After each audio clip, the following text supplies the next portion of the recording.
everyone, and welcome to episode 33 of the Genre Blender podcast, where we explore what makes stories stick from page to the screen. I'm Chris. And I'm Ryan, and we've got a writing episode for a change. We do. We were talking about doing a writing episode for a little while, so I'm glad that it's come around. Yeah, which is kind of ironic because this is probably the least amount of writing that I'll probably do all year. So it's been a bit of a wild ride this month. But look, you have been writing, so at least someone, 50% of the podcast hosts will be able to have a good conversation about it. So I was saying to Ryan before we started recording, I haven't done a lot else, so we're going to swap, I guess, dominant speakers throughout the course of today's episode. Yep, makes sense. That's why we do podcast segments. So I have been, just for a bit of context, I've had a sick cat, so I've been kind of having a lot of couch cuddles with said sick cat. So we've been doing a lot of watching things together. So I do have a lot of that to talk about, but yeah, very little writing. So Hopefully it gets better and we've actually I've got some time to myself, because right now I feel like I've had no my own time. There's always been someone in my personal space. But yeah. Ram though, it's no fun when you've got a sick animal. No, he'll be fine. He'll be all right. But yeah, we're just trialing some medicine for him, so hopefully he'll be fine in the next couple of days. Before we jump into the writing talk, shall we talk about what we have been reading, watching, and playing? Yeah, absolutely. I'm going to let you go first because I have very little to contribute to each of these segments. Okay, sure. For today. Well, we'll go through in our usual order. So if you have something to chime in with, then you can. But I guess I've been doing a fair bit of it. So for reading, where is it? I actually do have my physical books with me. I've been doing a lot of physical book reading lately. So I have finished Notes of a Native Son by James Baldwin. This is something I've wanted to read for a while as a bit of background context for his novels, which I've only read Giovanni's Room, which I think... Have you read that one, Chris? You haven't? Okay. Anything by the author. This is a collection of essays, isn't it? This is a collection of essays. So this is nonfiction. This is really his... I think there's some from earlier in his life and some from a little bit later, but they're all dealing with racism and prejudice and identity, that kind of stuff. Very good. I highly recommend. I did write an article on a review really on the website for it, so I'll link that in the show notes. But personally, I was just wanting to get some context about the author, about James Baldwin, before I delve more into his novels, because I really love Giovanni's Room. I think it's wonderful and heartbreaking and awful and beautiful and everything, all the things. So that was excellent, and I did get that and plenty more from that book. And I'm still chugging along with Luminous by Sylvia Park. I've read very little of this because I'm taking my sweet time with it on purpose. It's very good. I'll have more to say about that later. Is that a slow-paced sort of thematic or speculative fiction or sci-fi? Or kind of bordering on both? It's definitely, it's near future sci-fi. It is a story about robots and friendships and relationships and what it means to be human, and explores all of that. They're really themes that are pretty old and have been walked before by a lot of science fiction authors. But Sylvia Park has a new take on them, which is quite fascinating. And also it's set in a reunified Korea. So North and South Korea have come back together again, and things are different. And there's a lot of that to consider as well. So there's the political aspect, the cultural aspect, as well as the science fiction. And there is a trans character in there, and the way she's handled him is very respectful and very interesting, and I'm loving it. So I'll have more to say on that. I'll probably gush about it properly when I've read it, but it's very good, and the writing is just exquisite. It's beautiful. She's great.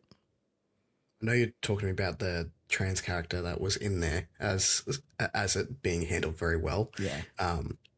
So yeah, interesting. I do like that kind of sci-fi. So I'm curious about the book. When you get to the end of it, you can tell me whether it's worth me jumping in. Yeah, I think I could confidently say this is one I'd recommend to you already. I think you would get a lot out of it, but yeah, I'll wait till I finish it before I say for sure. Limited space battles, please. There's none of those. Okay, perfect. Yeah. Perfect. Yeah. And then I've also been reading, or listening to rather, The Handmaid's Tale by Margaret Atwood, Oh God, which needs no introduction. it's happening. It It's legit meant to is. be fiction. I don't know why I do this. When things are really What a heavy in depressing the read for right, you. I don't know why. I felt like I needed to read it, and I don't know Mhm. why that is. And I think you brought up the sequel, the other one. What's it called? It's not the sequel, but It's it is another another work one. by her because Yeah, she is an author who I'm interested in doing a reading project right. with, as Makes in sense. reading her bibliography. Yep. I think Yep. she has very important things to say. Yes. It's a book that I, for some reason, I never read it, and I don't really have a good reason because we talked about it a little bit in uni, although it wasn't like a set text or anything. And it's just one that it just always flew under the radar for me. And yet there's so many references to it that I felt I needed to read it now for some reason. So anyway, so that's what I'm doing, and it is horrible. And Ellie, now is a very interesting time to pick up this book, just with what's happening in the world right now. How are yeah, you finding the experience in conjunction with things that are happening?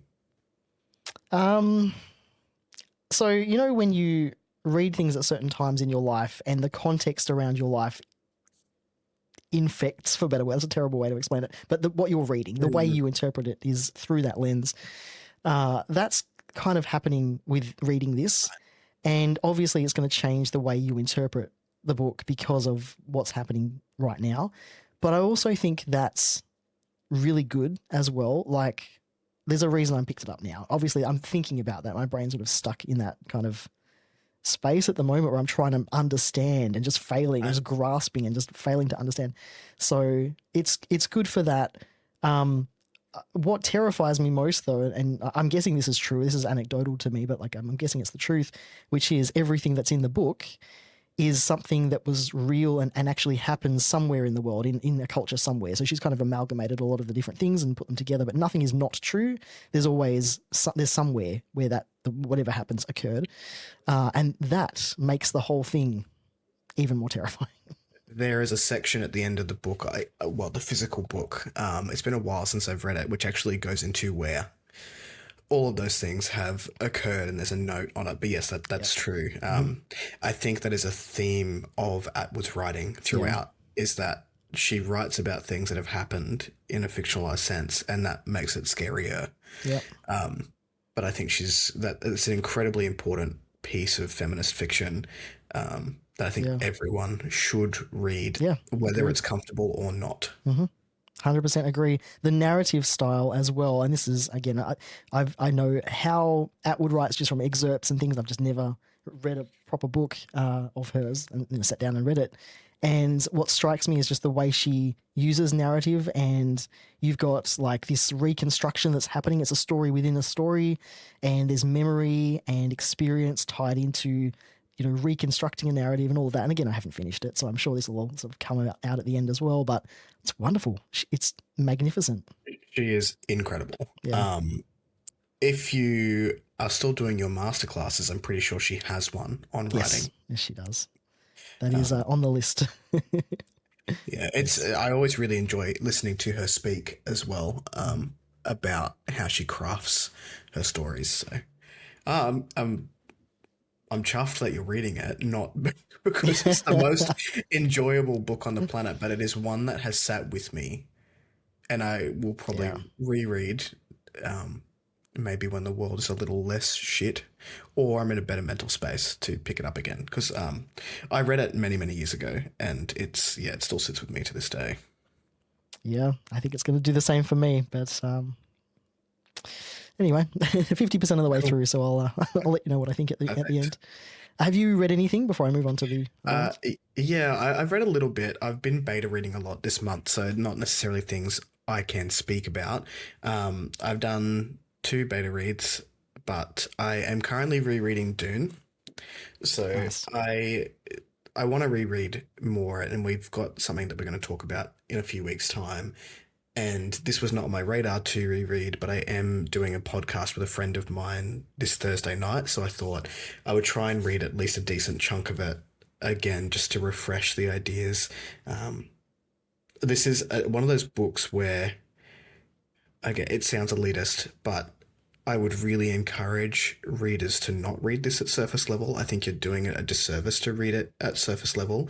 And although Dune is probably the most story plot heavy of the series to get you in, and you've got the opportunity to just read it as Atreides versus Harkonnens.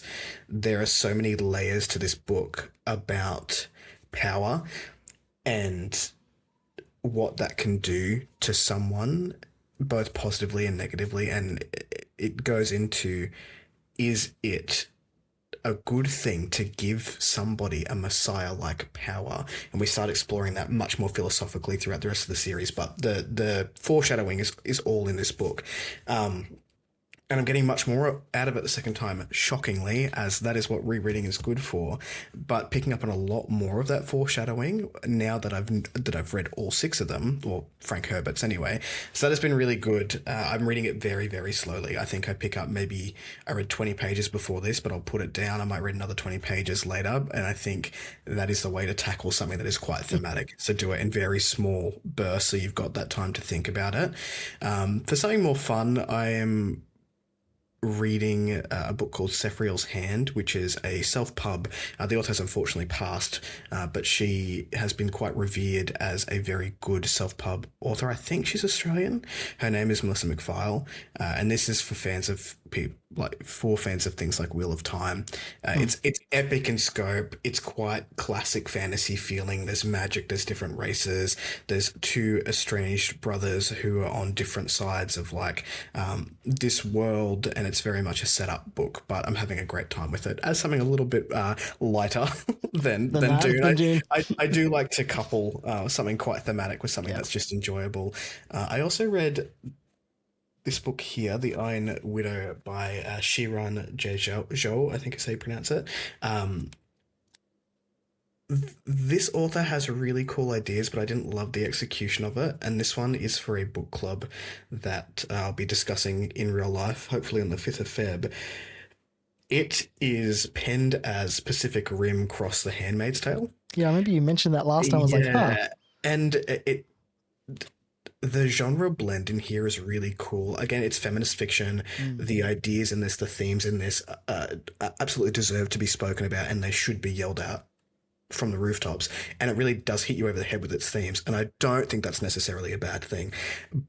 The character herself, I found to be very wishy-washy with the ideals, and I don't think that was a character. Like, her character wasn't written that way.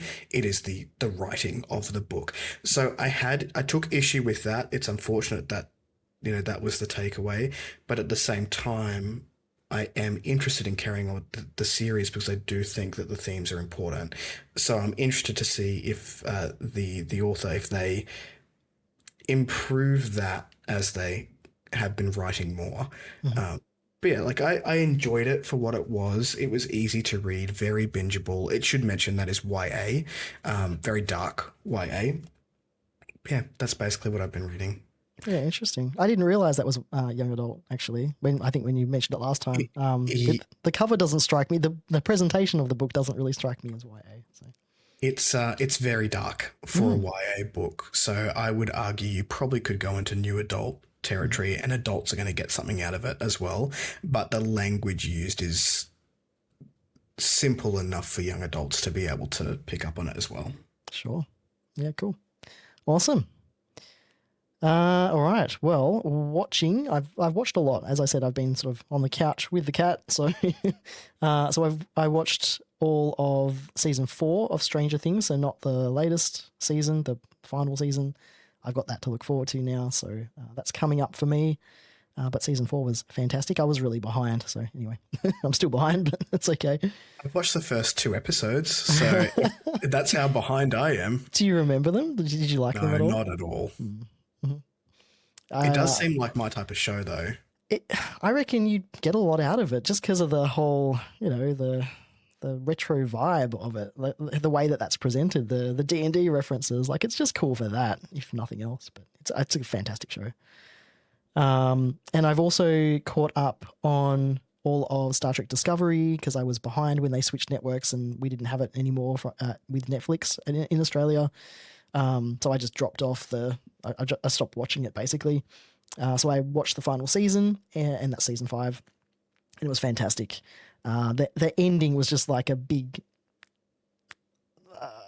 I was going to say it's a love letter to everything that sort of came before, but it also isn't, because there was so much. The show did so many things, but it was just a very emotional ending. Let's say that. So that was quite a surprise. I didn't expect that. I didn't read anything about it. I didn't have any spoilers. I kind of got through unscathed there with the spoilers. So it was quite a surprise. And I've been also watching Black Mirror a little bit too, but I'll talk more about that when I've watched more of it. That one's more for getting the cogs turning in my brain a little bit, because each episode is, something related to technology or science or some weird dystopia, and it makes you think, and they're all sort of self-contained. So that's quite useful at the moment. But mostly I watch movies. So I've watched 2 films. I watched Princess Mononoke, which is a Miyazaki movie. I watched that with Steph. We're doing this Thursday night date night thing, so sometimes That's it's a movie. Yeah. What's super important to do, sidebar, if you're in a relationship, you've been in one for a long time, it's so important not to stop dating. 100%. Yeah, we didn't do it for a bit, and we found we weren't spending a lot of time together. So this is a nice way to reconnect. Rach and I are in the same spot. It's once a month, but we go out, no phones. Yep. Just be with one another. It's nice. Yeah. No, that's perfect. And we don't watch a lot of movies together, particularly because Steph doesn't watch a lot of movies in general. So this is nice, but we're usually choosing more light-hearted films, although Princess Mononoke is far from light-hearted. I didn't expect how dark that movie was going to be. Wasn't prepared for that. You picked a really light-hearted movie. Well, luckily Steph really enjoyed it as well. Okay. But my goodness, something really resonated with me when I watched it at the time, and then when I was reflecting afterwards too, which is just how slow the pace of the storytelling of that film is, and a lot of Miyazaki's movies, sure, but like that one in particular. When I finished watching it, I just sort of sat there and I was just like, I feel really calm right now. And I don't remember feeling this calm about, for anything for a while. But it was just, there was a lot of like, wide angle panning shots, just close-ups of something, and everything just stopped, and it was just that thing on the screen for like 30 seconds. It was masterful, really, but I wasn't expecting it, I don't think, but it just kind of puts it in perspective how fast-paced everything new is, and everyone's just racing to the end credits these days, I feel. So this was nice to sit with that and experience that. Beautiful as well. Oh, it's so good. It's a very beautiful viewing experience. Yeah. Yeah, we restarted it a couple of times because I was just like, nope, the picture's not right. Got to pause it and fix the picture. And I was probably driving Steph up the wall. But anyway, she has a lot of patience. And then the second movie I watched was Apocalypse Now, which was our spinner wheel pick from last episode. Also an incredibly light film. Again, see, this is a theme. I don't know why. Why am I like this? I don't know. At least this one I didn't particularly choose, but I did choose to put it on the list. So, well, I saw it got a 5-star. So might be the best cinematography I've ever seen in a film. Like it's just, and it was 1979. I want to say, yeah. Okay, it's just something else. I don't think the 70s did a lot right when it came to filmmaking. Yeah, in my completely uneducated opinion to the internet, before we were born. Yeah. I don't even know what to say about it other than it was just an experience, and because it's based on Joseph Conrad's Heart of Darkness, and it's very much similar to the beats of that, but things are swapped around. It's obviously the Vietnam War instead of their trip through the Congo, but yeah, it was just really brutal and dark, but also beautiful. And just some of those shots, I'm not a very visual person. Like I don't retain a lot of visual things, but I still have those shots in my head now just because they were just, and there's the drug inspired kind of LSD trip kind of stuff going on as well. And like, that's all part of it. I'm sure that plays a big role in how it looks. But it was brilliant, absolutely brilliant. I did watch the theatrical release because I realized the one I had access to was the the director's cut version was like 3 hours long, and I'm just like, I can't. And everyone said watch the theatrical release first, so that's what I did. That was good. 3 hours is a long commitment to sit down. Yeah. It's the main reason I haven't watched the last Lord of the Rings movie. Right, I'm surprised. It's so long. Yes. But it is on my spinner wheel. Maybe it'll come up. I don't know. Maybe Stay tuned, get folks. me. Yeah, yeah. Is that it for? I think that's it. Yeah, let me check. check. Yep, that's it. Perfect.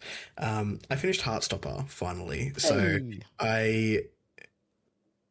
I finish it mostly in end of December and January, but I watched the first season.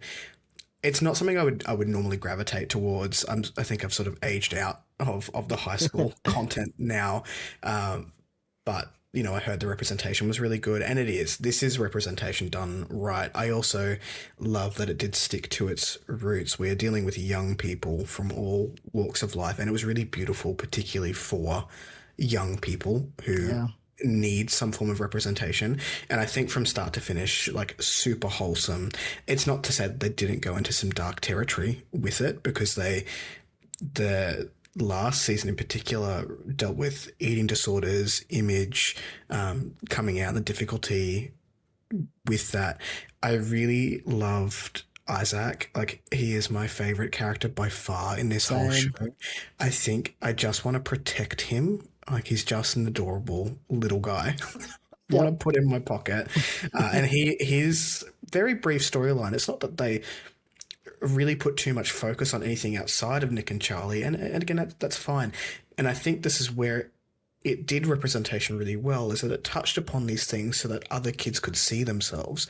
So with Isaac, he's asexual and aromantic, which is something we still don't see a lot of in any sort of representation. It's getting better, but I think that would allow kids who feel the pressure of dating when hormones are happening. Yeah, and all your friends are coupling up, and your friends are coupling up, and I was like, it was really like handled really well. Yeah. I feel like, so I will watch the movie when it came out, but I'm glad that I finally got to the end of it, and then I watched, as a complete tone shift, 28 Days Later from Heartstopper. It's a franchise, a film franchise I've meant to watch for ages, and I thought this held up really well. To say that it was, I think, I want to say the early 2010s that this one came out. Yeah. And it's a little bit dated, but I think technology moves so fast over the last, 15 years that anything you watch pre-2000 is going to look quite dated. But I think that 2002. 2002. Okay, wow. So we're close to 23 years ago. That's so depressing. 24 years ago this year. God. I thought it was excellent. As a horror movie, the suspense was incredible. Didn't second screen it, so I'm trying to be better at that this year, is not having a second screen on me whilst I'm watching something and doing it with intention. But I had a good time. I will continue on with it. You'll notice a theme in my movie spinner wheels and even my book spinner wheels is that it's sequels or franchises I've wanted to watch for a long time that I just haven't gotten around to. And then I watched the spinning wheel pick from last time, which is another very, very tense movie. And this was Speak No Evil with James McAvoy in it. And I don't think I've been, like, I considered booking a massage after the movie because and I do not like being touched, but every muscle in my body seized up from start to finish. This movie was so fucking tense. Brilliant. I really enjoyed it. Not brilliant as in 5 stars. There are still qualms that I have with the movie. But if you like an atmosphere where you are clenching your butthole from start to finish, that is exactly what happened here. It just got so tense and it stayed there the entire time. At 0 point was I relaxed during the 2 hours of this movie. Wow. I've not actually, like, I learned about it when you picked it last time. I've not otherwise heard or seen anything about it, but I really like James McAvoy as an actor. Questionable that he's now doing the audiobooks for J.K. Rowling, but... Oh, really? He's signed on. Same with Keira Knightley in that debacle. Okay. So yeah, I was like, I really like him as an actor, not as a human, Right. but I think he's very good as an actor. Okay, he's going into the same camp as He, Tom Cruise then for me. Great. Tom Cruise, what did he do? Actually, I don't Don't like need him to, anyway. I don't like him. don't need to get into it. That's Oh an boy. off-camera conversation. Um, Yeah, he's not my cool. favorite. I don't really like No. Tom Cruise, so that's enough. That's okay. I agree. Yes. But Uh, actors, I mean, fantastic. Yeah, I'm going to add this one to my to watch list. Thank you. yeah, it was good. Probably do it in the daylight because I did it right before Okay. bed, and I was like, I can't go to sleep. Mm. I'm gonna need something comedic I haven't done that before in a I. while. I haven't done that in a while though, where I've like watched something scary before bed. So maybe it's time I do that and scare myself shitless. You don't sleep anyway, That's right? true. Call it out. Yep. Nice. Uh, gaming. Gaming. I've done very little, but I have got one new one to add because, again, Thursday night, date night, Steph and I did play a game together, which was Lego Voyages, which is a nice little cozy, cute That. co op game. It is delightful, I will say. It is very, it's not story heavy, it's very exploration heavy and puzzle heavy, but it's easy enough for kids to pick up and play. And you play as two little tiny Lego blocks, and there's a big spaceship crash thing, or maybe like a rocket that launched and it's crashed.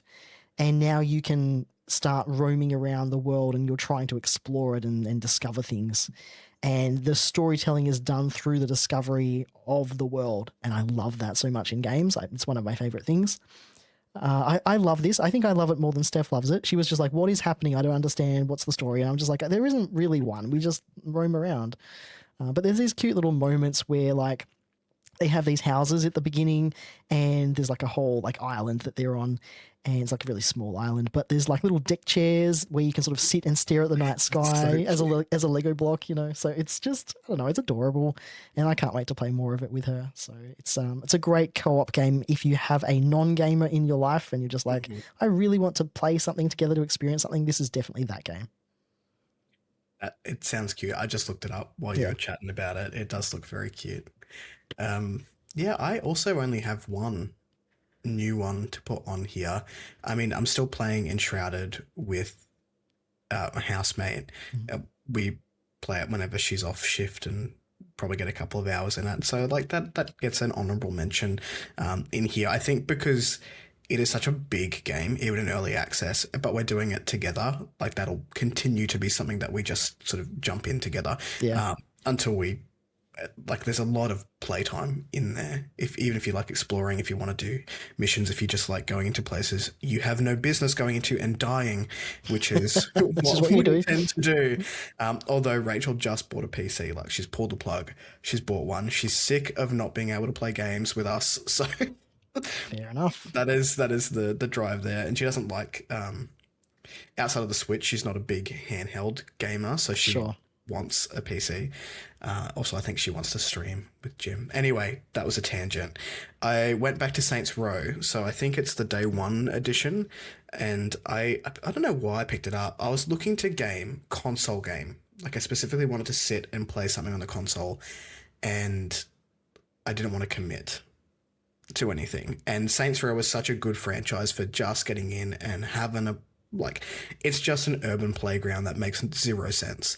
There is storyline, but you can go ahead and just like explore and do side missions or whatever. So I ended up playing about 10 hours of it Yeah. over Well, the course of January. Just I guess it's a really good brain off yeah. game as It's well. it's almost a cozy game for you, to be honest, because you're pretty familiar with it as well. Yeah, So yeah. it holds a lot of nostalgia for me. It was one of the few game franchises, so Saints Row, Fable, and Tomb Raider that I grew up with. And I say grow up with. I only really started gaming when I was in my late teens, early 20s, outside of like Game Boy Yeah. and like Pokemon and stuff.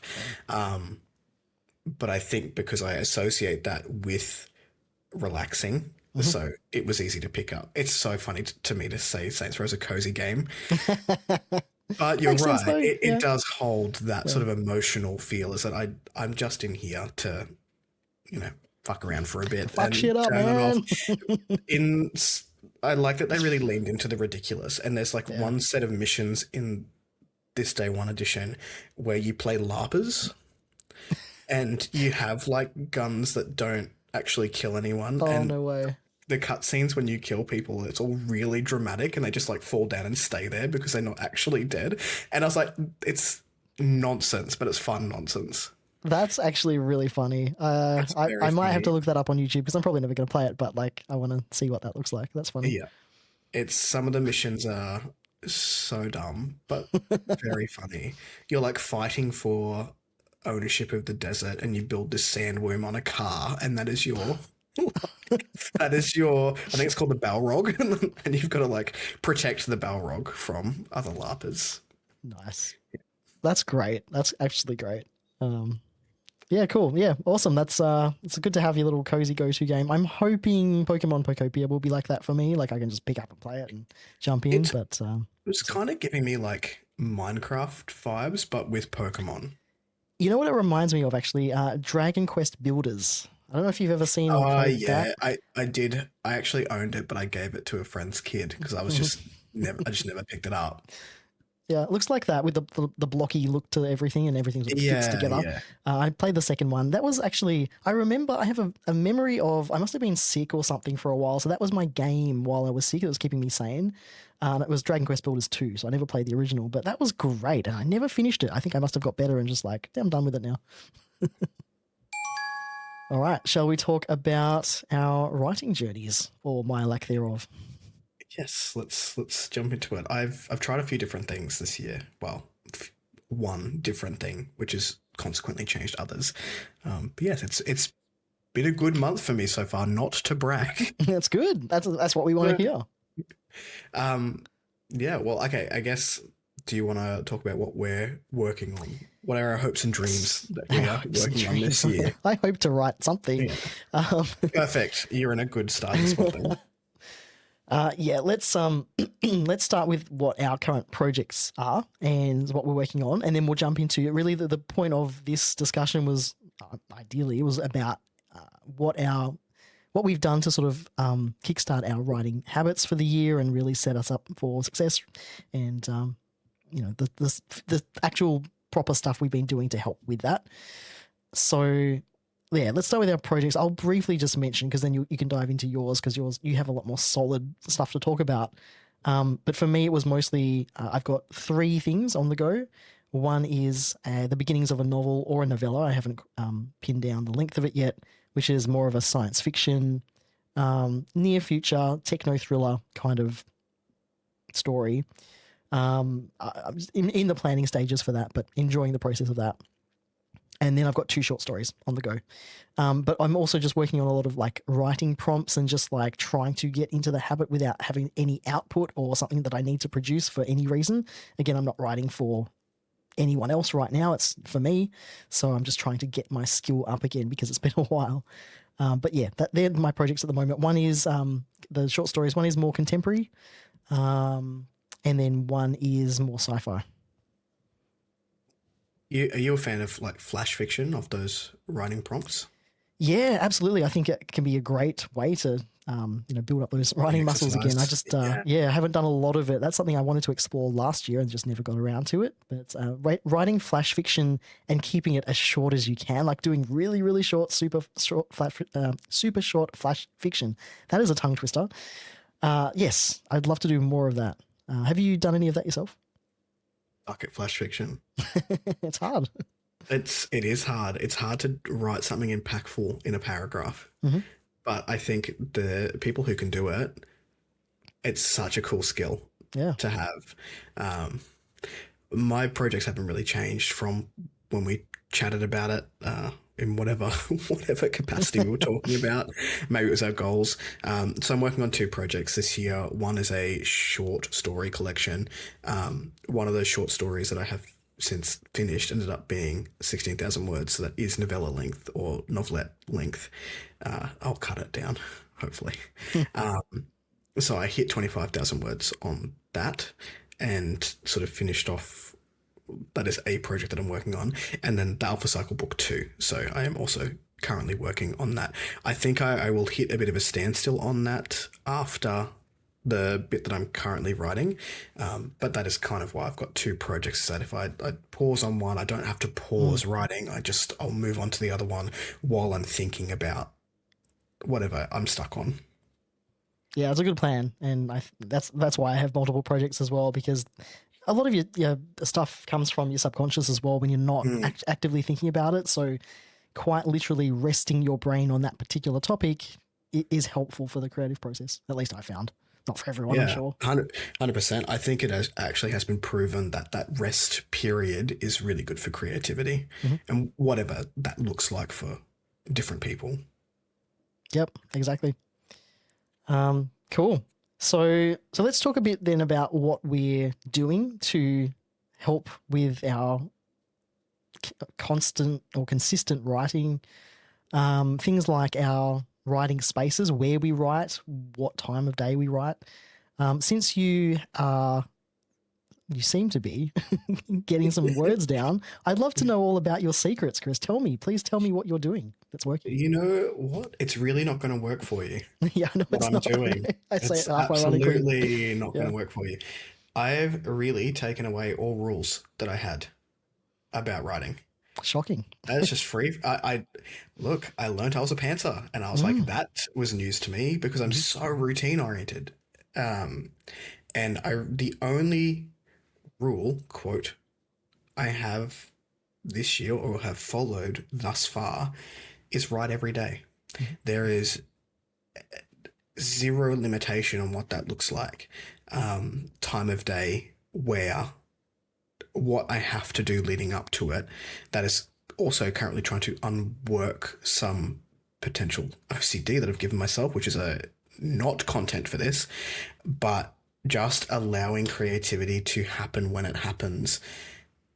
The discipline behind that has been quite hard this week. So we're currently in the fourth week of Jan ish. Wow. It's the 25th at the time of filming. This week I've had more difficulty with the desire to sit down. But that being said, when I have sat down to do it, I've had two of the best writing days I've had all month. Hmm. Because the discipline of going, I haven't done it yet. I said I'm going to do it every day. I'm sitting down to do it, whatever that produces. That's not always going to be the most effective day. So, to put it into perspective, I was very hungover last Sunday and I just didn't want to do it. I was like, I'm not going to get anything good. But the discipline of just saying, no, we're going to write every day. I got a whopping 174 words down. But I was like, you know what? I You wrote did that it. day. Yeah. I did it. And that is Yeah. the only thing that I've put as something we're going to try and do. It'll be interesting when we're traveling because we are away for a Mm, month and I don't have a travel device to write on that isn't my phone. right. Um, so I don't know what that's going to look like, but I'm still going to try and just continue the experiment for as long as I can. But that's pretty much all I've done. What about you? To talk about writing spaces, I feel like your aesthetic is a little bit more pleasant than mine is when you sit down and write. Well, I mean, look, this space is also my workspace. I'm here every day for 8, 9 hours. So sometimes I don't want to be in here and write, you know? That's fair enough. So that's currently what I'm trying to figure out for myself. I actually do more writing not in here. So Even yeah, though even though you haven't been necessarily working on the projects that you've got going on, you have been journaling a fair bit. So what does that look yes. like? Because that's I, still writing. I should clarify that I haven't been writing fiction is the issue. Like I've been writing articles, I've been writing essays. I always Yeah. do write and I always have done. And that's, I will always write every day, but it just won't be Yeah. what I intended to write. So So let's give yourself some grace there. You are I still know writing. I'm still always writing, and that's been my entire life. But yeah, it's just getting my brain to do the thing that I actually intended to do. That's the challenge, and especially being out of practice writing fiction. That's what I'm finding quite difficult to get back into. So I also eventually want to build back up to writing every day again, even if it's just a little bit. But for me, it has to be in the morning. And I think it just has to be wherever I am. So I have to let go of just like everything needs to be set up the way that I want it to be. Um, None of that can happen because I don't get words that way. It's just not going to work that way. So it has to be, okay, I've got my iPad in front of me. I'm sitting on the couch. This is where I'm going to write for the next hour or half an hour, whatever it might be. So yeah, I've mostly been writing like outside in the catio with the cats, or on the couch or at the dinner table or something like that. So that's working for me. Maybe eventually I'll be consistent enough to, have this space and also sit down and write as well. But yeah, maybe that's not as important as, or I need to make it less important than I expected it to be. Really like the idea of like, and this is a reason that I would like to get a Mac, is to get a some form of computer with a good battery life. I like the idea of going to like cafes or parks or wherever and being outside, but I get so distracted. um, I know we've spoken about like trying to do a writing retreat or whatever in the Yeah. past, and I think you would find me to be a fucking nightmare because I just don't sit still. And if you're someone who's able to like sit and focus, and I'm like getting up every 5 seconds to go and do something, Half of writing is just walking around though. Like and yeah. the same for me. That's fine. Yeah. And we were talking before about sometimes resting your brain is what you need to do to get clarity. I actually bought a walking pad, Hey, nice. and it's not it's look. I bought it to get more steps in because I'm quite sedentary. I go to the gym and I walk the dogs every day, but I don't think I hit 10,000 steps consistently on any given day. So I bought it with the intent of I'm doing beta reads all the time, or I'm watching YouTube or whatever it may be at the computer. I can do that whilst walking. Yeah. But I also find that just cardio of any kind, because it's boring, will get the cogs turning. Yeah. Or if I go out to walk with a thought and I won't put an audiobook on or anything or music or whatever, I'll just go with that thought. Like I'm stuck on this chapter. I don't know what I'm doing next. Let's go and just try and figure out what's happening there. And, 9 times out of 10, within an hour, I've pretty much got the next bit. And that can often just drive inspiration from that next little bit. 100%. There's so many throughout history, since ancient Greek philosophers. Since the dawn of time. Since the dawn of time, walking and reading has always been a thing. So many writers will say, just go for a walk, just have your daily walk, and that will help. And absolutely, it does for writing. And yeah, I also will champion the walking and reading. I also do this, and I think it's great. I do it mostly because I have a bad habit because I don't sleep, but I will nod off if I'm reading something. And so to keep my eyes open and, I have to look at where I'm going, I will walk and read, and it works really well. So it doesn't work because we're getting kangaroos stuck in one of our parks up here and the dogs really want to eat them. So trying to think about what's happening in my next chapter while wrangling two dogs who want to eat this kangaroo, very Australia coded. That is a very uniquely Australian problem to have. Why are you in the park? Go back to the bushland on the other side of the road. No joke. You're helping 0% of us. Yeah, you're giving Australia a bad name. What are you doing? Yeah. Oh, that's funny. The movement while reading or thinking about stuff. Absolutely. I think that's a great tip that, I think most people can benefit from that. What surprised me before you sort of move on to what we're doing to try and write and get into our groove, is I had a goal of 10,000 words in January because I don't think I've ever written 10,000 words in a month. Because prior to this writing every day, I had a routine, right? I would try and go to the gym and then I would come back and I'd write for half an hour. And as I didn't go to the gym, I would still try and write for half an hour. And I would do that 4 to 5 times a week. I found myself making a lot of excuses to not do it with that particular routine. Whereas this writing every day thing, I haven't, and I will hit 15,000 words tomorrow written in the month. So, it seems to be working. I know that writing every day is something that, I'm not going to be able to write 365 days a year. I'd love to. There are going to be days when lifes and it's just impossible to get done, and having some grace there. But whenever I can, within reason, I will try to write every day, which I guess leads into, what we're doing for motivation and accountability. Yeah, just on that note as well, I think there's a really good tip. A lot of people will say this. I don't even know where it came from at this point, but for exercise, I think you brought it up last week or Mm, last month. There was like that analogy with exercise as well, which is just don't have like more than one day off in a row. So if mm. it's fine to skip a day, but like try not to skip 2 days in a row just to keep up that consistency, because I think that matters more than anything else. I think it takes 28 days to build a habit and about Hmm. a week to To let completely it all undo it. go. There's Yeah. so much time to build the habit. And really, if you want to build a habit consistently, it's 12 weeks and it's a week to let it go. So, Yep. Yep. Can speak from experience to that one. Absolutely. So yeah, so the my things we're calorie doing trackers. oh, don't even get me started, man. Uh, You have yeah. best intentions at the beginning of the year. The Yeah. one I use as well, it always like whenever I take a break and I come back, it's like, oh, welcome back. Would you like to have the same goals? And and It's, this questionnaire at the beginning, I'm just like, yeah. just no, you're not helping. Don't talk to me. It's like when you go back to your Animal Crossing island after like 2 years not being there. It's just weed central. I did that just recently. I was surprised at how okay it is, and all my Yeah. villagers remember me, and I'm like, now I feel bad. Brutal. The cozy game, the cozy capitalist game. Brutal. Yeah, it is.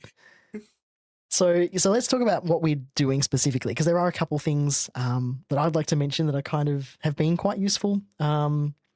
So I guess specifically, like we talked about routines. Although one thing I will say with routines as well and being consistent, it has to be morning for me, right? So that's Yes. one thing I do try to do. Yeah, I think you're obviously a morning person as well.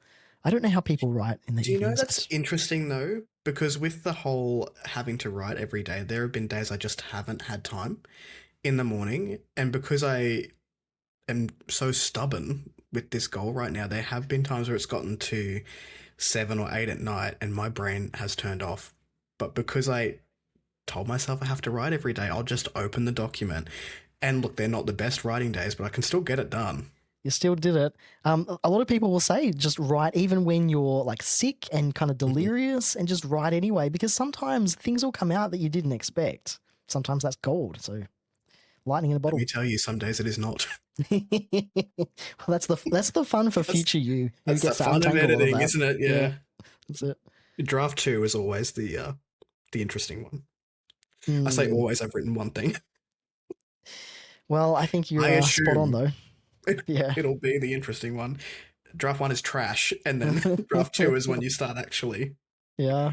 I've actually been calling my initial draft, and I don't know how long I've done this for. I think it was a Brandon Sanderson tip back in the day. I don't know, but I call it the zero draft. It's not even draft one. It's literally just absolute trash, complete rubbish, dumpster fire. It's going to be Get awful. the Just idea. expect It's it to be.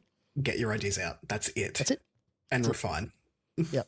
And current me has clearly forgotten that or knows that, but just refuses to believe that that's a thing, because I'm trying to edit while I'm writing. And I'm just like, no, this is not the way. You My know friend, this. you are a perfectionist by nature. Oh, dude.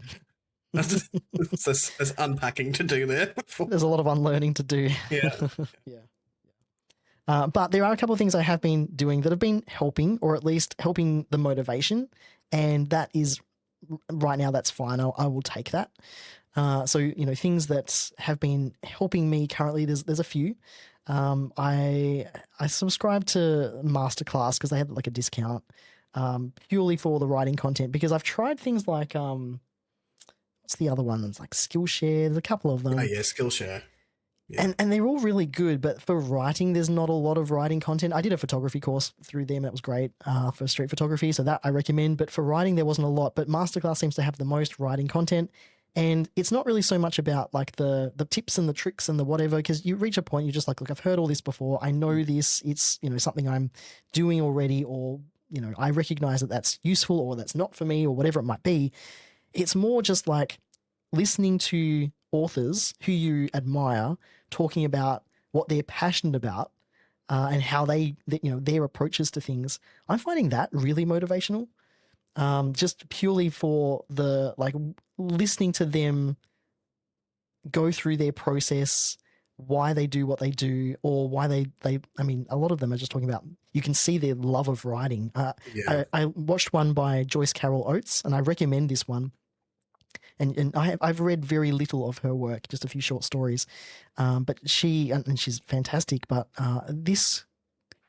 the way she spoke about her writing process and unpacking other stories. Like there's a couple that she talked about from like Hemingway and so on.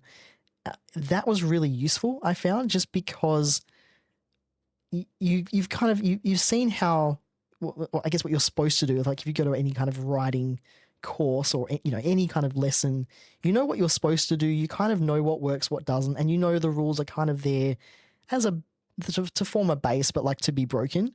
But it's really interesting seeing how another author who you really admire and respect does it, and what they think of it, and what their takeaway is. And hers was really excellent. And I think she's a fantastic teacher as much as she is a writer. So that's always great too.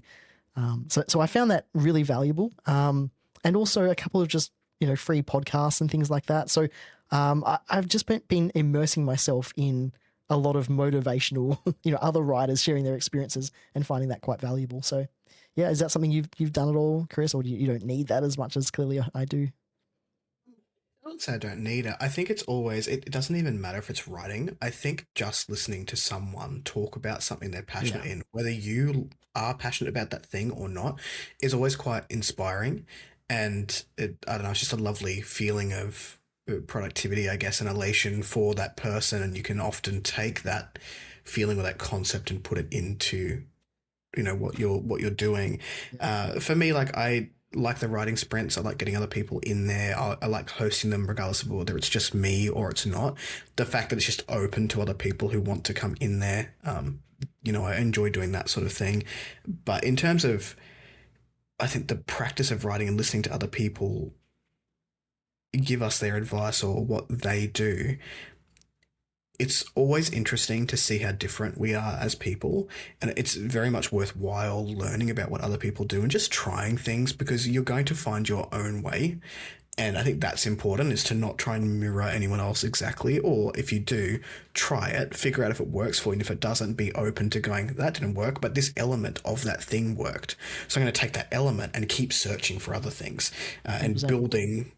building your own sort of routine. Because I talk to a lot of authors and I do a lot of, or I used to do a lot of written interviews where I often talk about, particularly to full-time authors, what does that routine look like? And that's going to be different for people who dedicate full-time authoring to people who can only do it on the side because Yes. they've got families and kids and full-time jobs and things like that. But even that was very different across the board for full-time authors. So I think we're all just out here flailing and trying to find things that work for us as an individual. Yeah. Yeah. Yeah. There's a really good video. I've posted it on our Discord, so link in the description of the video. But I watched the one with Adrian Tchaikovsky speaking Oh, yeah, to what's his name, Dave Perel, I think, something like that. Great interview, fantastic, highly recommended. It was just such he shares so much. It's a very well, at least I found it quite rare for someone that prolific, and he's reaching like levels of Stephen King at this point. He's written like 60 plus books and he's only like 50 something. It's He crazy. puts He's on out fire. 3 of these fuckers a year. No Crazy. one can keep up. No. And just the ideas, right? He's the ideas guy, and that's what I respect most of from him. But anyway, this interview was great because he was just talking about like all of these kind of like one of the questions was like what writing maxims do you make sure to use, like what do you think of usually? And he's just like, well, most of them tell you how you should do something, but he's found that that's rarely ever true. Like there's always an exception to that. Like one author will do something one way and then he'll do something in another way, and very rarely does anyone agree on the process of it. But at the end of the day, the outcome's always the same. It's just like there's a story. There's a story you've written. So yeah, that was just really inspiring to hear him. Really the ideas guy. He's just got so many different ideas across so many different genres at this point, and how his process, what that is for him. And he's very much a planner. But interestingly, he doesn't. He plans everything. He'll plan the whole lot out, figure out exactly what's happening where and when. But the very ending, he doesn't plan ahead of time, like the actual very ending, which is so bizarre to me. I was like, why you plan everything else? What? But his reason is because you can't know that yet. You have to wait till everything sort of converges to that end. And then he says, and then the end is very obvious to him. There's only one ending that it could possibly be, and that's what he will write. So yeah, that was just fascinating to hear him talk about that. So videos like that, super inspiring. Look at the timestamp and I go, nah. Can I speed this up to 2.5 times speed? I don't know how you do that. I've actually conditioned myself to not be able to listen to things at 1 time speed. And even when sometimes people are speaking, I'll get frustrated because they're not speaking faster, which is a me problem. And it is a problem to have, especially in work meetings where I'm like, let's go. What are we talking about? Why can't we get there quicker? Yeah, it's crazy. I have the opposite problem. You're talking to me and I have no idea what you just said. Sorry, what? Slow it down. Slow it down, please. My brain's thinking about something else. Yeah. Cool. All right. Got any other? Not really. For me, it's just find something that works for you and do it consistently. Mm. That's you can listen to people, you can research till the cows come home. If you're not sitting there and doing it, you're not getting a product that you want. That's me right now. Hello. That's about it. Yeah. And I think just also, again, this is not pointed, but accept that what your output is not always going to be God's gift to the earth. But it is going to be your output. And then you've got something to work with until you're happy with it. Like, I know Alpha's not perfect. It's not designed to be perfect. There is no perfect novel. There is no perfect, nor is the next book. And I think that's very hard to accept, but once you do, your productivity does get better. Yep, 100%. Yeah, I think it's just try things, right? Try things, find what works for you. Because now I know I have to write in the morning. If I don't, it's probably not going to happen. And I'm accepting I have to write wherever I am rather than trying to have the perfect space, the perfect time of day. Just like that's not realistic, and I know that, but I've been fighting that for so long. So it's just trying those different things and find what inspires you, because then you're more inclined to do it. Right, well, we're nearly at an hour, which is normally our time. So shall we do a really quick coming right up segment where we talk about something that we're excited for in the next month? Oh, mine's actually really quick. So do you want me to jump in first and then you say yours? I have 3 things, so okay. I'll let you go first. Well, I've got one that kind of is a bit of a tongue-in-cheek, which is I'm looking forward to learning more about the Steam Machine. Please, surely February is the month, because they said Q1, so we got to hear about it soon. When is it meant to release? Yeah, Mid-year, Q1. Oh, it's actually coming out Q1. I thought it was just like an information share. I'm pretty sure that is the case. I could be wrong, but I thought it was Q1. So I think by March there is supposed to be something available. So anyway, we'll see. That is going to be so cool. I can't wait to have one in the house, and we may need another TV. Unsure. I don't even know if I'm buying one day one. I just want to know. There's too many hanging question marks.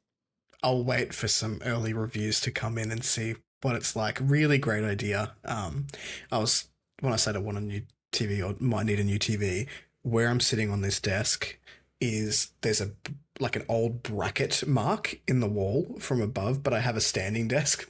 Apparently I probably could put a little screen up there. This is also a problem I have faced in the past. What you've got? Bracket the holes. Standing desk with the TV on the wall. What do you do with that? So mine is currently on my desk because of that very reason. Yeah. The other quick, just super short ones, because I've mentioned it last time, was Dragon Quest VII Reimagined. That's coming out next month, so that will be interesting. And also, Life is Strange Reunion has just been announced. Came out of nowhere like 4 days ago, and I'm just like, what? I have not looked at anything. It's out on the 27th of March, so it's just they're giving it to us straight away. That's pretty quick from announcement to release. I'm guessing it's a sequel to what was the last one? Forgot the name of it. Literally the last one that just came out. It's a direct sequel. It has Chloe in it, and I'm very confused. I'm not reading anything. I don't want to know. I'm going to wait, but I'm in 2 minds about that. So anyway, I just wanted to mention that because I'm probably going to play that day one. So that's going to be a March game for me. I just have books and viewing media. So Pillion, which I mentioned as being something Yes. that I'm looking forward to, is coming out on Feb 6th. We have guests staying with us from Feb 9th to the 19th, and I don't know that they're the audience for it. So between Feb 6th and Feb 9th, I will be finding this movie to watch, hopefully. And then also The Beauty, which was another one of my anticipated releases, the show. So I think the first three episodes have dropped on Disney. So I would like to watch those before the next podcast episode at the end of Feb, or I think early March, that we've got planned. And then I have been accepted for a ARC, so an advanced reader copy of a book called Bone of My Bone by Joanna Van Veen, which is I think it's got religious themes in it. It's a speculative fiction, and it was on my anticipated releases list for the year, and I've been approved for it. I need to read it. I think I've only got like 50 days or something to read it once I get that arc approved to me. So I am really looking forward to that. So I'll be reading that in Feb. Nice. Very nice indeed. I'm wondering whether I'll watch The Beauty and resub to Disney. So, I don't, Ryan Murphy, if Ryan Murphy doesn't work for you normally, I'll watch it and tell you whether I think it's worth it for you. we'll see. Again, I think Just the live a little. concept is really cool, but yeah, if Ryan Murphy, all of his shows are quite distinct. Like they have a very unique flavor to him. Yes. So we'll see. I think it's a bit body horror esque too, I know. which isn't normally your favorite. That cover is just like, oh, that looks really interesting. I don't know. Yeah, I'm a it sucker for does. a good cover sometimes. So. Aren't we all? Aren't we Yeah. all? The vanity strikes again. Mhm. Cool. Which brings us to the last segment, the backlog roulette. But we have an introduction, which I Twist. threw on Ryan You did last episode. last episode, where we had a wheel of chaos. Well, we've called it. Ryan's lovingly I've called it called the it. wheel of Yeah. chaos, where the idea behind it is we put things on the wheel that we want the other person to experience. And I don't think we'll do this every month because we just don't have the spoons to do it every month. But shall we introduce it with this and then decide what we're doing for our own wheels? Sure. Yeah. Okay. So All are we just doing this one and like as a instead of our other ones, or are we doing both? We're doing both. Okay. But I thought we'd do the wheel of chaos first because at least then we can decide which category we're pulling I from. understand. Okay. All right, so That I'm going makes to sense. share my screen. Yeah. I need For context, the wheel of chaos, the one we've done for each other, and we don't know what's on there. They're combined. So read, watch, and play in the one wheel. So we don't know whether it's going to be a game, a book, or a movie. So fun times.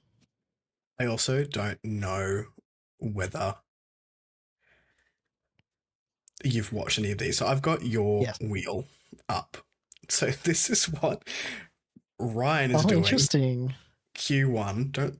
Okay. So Q1, we'll do another one in Q2, maybe in the second month of Q2.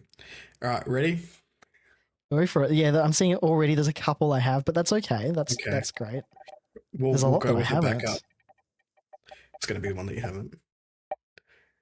Okay, this is one I put on literally while we're doing this. Oh, interesting. I don't. Have you heard of I Am Future? No, I don't think so.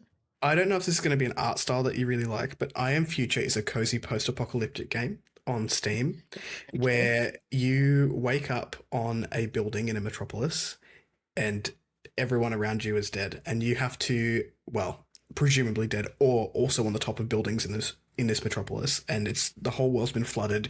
You're on the top of these skyscrapers, and you have to survive, but also complete all these tasks to try and talk to others within the city. I've put in about 30 hours to the game. I think it's really fun to sort of turn your brain off to, but also there's enough things to do without any sort of time constraints. So not to stress you out with things like Stardew Valley where you've got to end at a certain like day. Thank you for your consideration. That's okay. There are things that happen at night that you need to deal with, but you don't need to like sleep within a certain time period or anything like that. You just it's sort of free for all. This is one of those ones where I think you might enjoy it. I'm not sure, but I am curious to see your thoughts on like the genre, the cozy post-apocalyptic genre mashup, where it's not as task based as something like Grimshire. This looks really adorable. I'm just looking at the I screenshots now, just I reading the hope you have fun description. with it. It's kind of like semi RPG because it's not Mhm. really, but also there are like characters you can talk to and stuff, and objects in the world that you can interact with. So, huh. I don't know. The name rings a bell, but I don't recall I've anything about talked this about it game. before, so Exactly. Yeah. yeah. Yeah. Okay. Is it? Can you play it on Steam Deck? Because I think otherwise, I so. don't know if I can play it. Okay, Yeah, yeah. I'll have to check I that think it out. is Steam Deck compatible. Okay. Okay. I think I actually have to stop sharing to get the next screen up. I'm gonna write this down because I will forget. That's a game. You've got a game for I have a yours. Okay. game. I've seen nothing from your wheel. Good. Looked at. Great. Okay. I'm scared. I had fun putting it together though. Oh, you got emojis. It's so modern. Yeah, I'm clever like that. Okay. Right. The names wouldn't fit in they're too long, so that's why. I'm not surprised with a couple that are up here. Okay. I Yes, have no yes, idea what this is. yes, yes, yes, yes, I know The Walking Dead. I know the yes. premise. What is it? Okay. Tell me. So this is a point and click adventure Mhm. game it's a story set in the Walking Dead world. And you follow. There's two characters initially in the first season. They're seasonal. They're episodic. There's many. I obviously don't expect you to play them all, but maybe season one would be a good one to try. And there's a story. It is a story game, but it's almost like watching a TV show or a movie, and it's interactive, and you have to make decisions, and there's consequences. And it's one of my favorite games ever made. So I'm very excited. These wheels are so selfish. Just like, what do I want this other person Yep. to go and Literally. experience? Okay, so Oh, we both got games, which is interesting. yes. What are you choosing for your wheel? Oh god, I haven't thought about that. Let's see. I've already picked two movies in a row, so I'm going to go a book because I probably need to know what I'm reading next anyway. I haven't decided, so that's On the easy. screen. God, that was a boomer move. I hit that one on the. All right, so you are going book. Yes, and I have updated this with the others Oh, I that I did an did update read. too. That's Contact. Oh wow. Okay, cool. All right. Carl What Sagan's is Contact, contact? of which the movie I adore with Jodie Foster, but I've never read the book, so I'm Oh, okay. intrigued. I didn't realize that was a book. Mm-hmm, mm-hmm. Cool. All Yes. right. Cool. All Well, right. I I'm was going to actually write that going to down too. pick. I was going to pick a game for mine, but I don't know. Although, if we've got a few months to play the one on our other wheel, maybe I'll go games. That's two games to talk about. Yeah, cool. Okay, and I've also gone through and updated all of these. Oh, there are Yes. some big games on here. It's Okay. interesting you've got some that are on my list as well, on my wheel. Dredge. All right. Dredge. Dredge Who's that? is a nautical horror game. So Oh, I'm I know not which one this is. sleeping for the month of February, it seems. I don't know a lot about it, but the art style intrigued me. I really like that we're on the water. I think there's like Leviathans and stuff. So it's kind of a cartoon more than pixel art in terms of the art style. But I do have this one on the Switch, which is, yeah, fun. Okay, so there's two games to go for the month. Good. Very good. I'm actually I'm excited for you Stoked. because I'm actually really excited that you get to play one of I my didn't favorite games see ever. I didn't see if you put Terminator on your list for me, but it's on my list of franchises to start this year. Yes. Is Terminator? So, Yes, it is there. I thought I would help you along with that. You you know, mentioned you wanted to do that, so I was like, yes, I'm all for that. So that's going on there. you realize that I like there are so many film franchises that have not started because I think in my brain film franchises are like Marvel and DC. I'm like not interested, Yeah. but there are so many with like I don't know two or three movies in it that I just haven't continued on with. So like Underworld's another one. I've watched the first one. Oh yes, I've that's just never continued fun. on with it. It's Resident terrible, but Evil, it's I've fun. watched the first Yeah. one Yeah. about a couple of times. I've never continued on with them.